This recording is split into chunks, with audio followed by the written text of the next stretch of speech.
கான்பிடண்டா இருங்க சார், நல்லதே நடக்கும் சார், வெற்றி நிச்சயம் சார். மீண்டும் சந்திக்கும் வரை நன்றி, வணக்கங்க சார். வார்த்தைகளுக்கு சக்தி உண்டு, வார்த்தைகளுக்கு உயிர் உண்டு, வார்த்தைதான் வாழ்க்கை.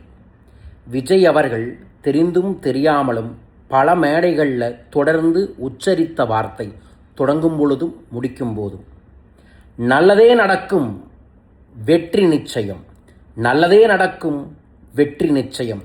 இந்த வார்த்தை உங்கள் வாழ்க்கையிலையும் நீங்களும் வெற்றி பெற, நேர்மறையாற்றல்களை பெருக, செல்வ செழிப்பை பெற நேர்மறை வார்த்தைகளை திரும்ப திரும்ப திரும்ப சொல்லுங்கள். இது உங்களோட சப்கான்சியஸ் மைண்டை ரீப்ரோகிராமிங் பண்ணும். இது பேர் ஆட்டோ சஜஷன், சுய பிரகடனம் என்று சொல்லுவார்கள். நான் என் வாழ்க்கையில் எல்லாத்தையும் வாழ்த்துவதை, நன்றி சொல்வதையே அப்படி பயன்படுத்திகிட்டு இருக்கேன். சிறப்பாக இருக்கும், நல்லா இருக்கும், வாழ்க பணமுடன், நன்றிகள் கூடி நான் சொல்லுவேன். நீங்கள் இனிமேல் உங்களுக்கான நேர்மறை சொல்லை பயன்படுத்தி செயல்படுத்துங்கள். வெற்றி நிச்சயம்.